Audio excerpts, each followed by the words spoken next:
700 anni di tradizioni, ma che ha saputo rinnovarsi e offrire ai grandi e ai piccini veramente attività, iniziative e anche l'occasione di scoprire un territorio meraviglioso come quello di Barbarano Mossano. Sappiamo che questa fiera porta il nome di una santa importantissima, Santa Caterina d'Alessandria, che nella sua vita ha testimoniato la tenacia, la determinazione che nei giorni del 24, in particolar modo del 25 novembre, anche nel contesto della festa, della grande festa di Barbarano Mossano, si potrà ricordare in riferimento alla giornata internazionale dell'eliminazione della violenza contro le donne, che sarà il 25 di novembre. Lo ricordiamo perché anche nei momenti di festa è importante dedicare un aspetto di riflessione, un momento di riflessione. I migliori auguri per questo evento così importante, che quest'anno sarà di 2 giorni e che l'amministrazione comunale assieme a tutti i volontari di Barbarano Mossano hanno voluto fortemente. Un plauso a loro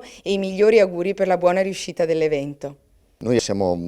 veramente felici di poter organizzare questo evento che ricorda i 700 anni di Santa Caterina, della Fiera di Santa Caterina, che è l'evento principale della nostra comunità. Una giornata di festa quest'anno che abbiamo riproposto anche nella domenica antecedente, il 25, pertanto ne siamo felici e orgogliosi, abbiamo lavorato tanto grazie a un gruppo straordinario di persone che ci ha supportato e contiamo sia una bella giornata di festa, lo sarà sicuramente, tante iniziative, tanta gioia da parte dei barbaranesi ma dell'intera area iberica, perché come ricordavo prima in conferenza stampa è una festa di tutta l'area iberica, del mondo agricolo una volta, adesso meno, però la festa si è evoluta nel tempo, per cui sicuramente ne uscirà un ottimo prodotto. Essere la fiera che trova contenuti per tutti, dai bambini e le famiglie ai giovani e agli adulti. Proprio questa è la chiave che ha dato successo, a nostro avviso, negli ultimi anni, che in grande riproponiamo per i 700 anni di Fiera di Santa Caterina. Per esempio troveremo giochi di legno,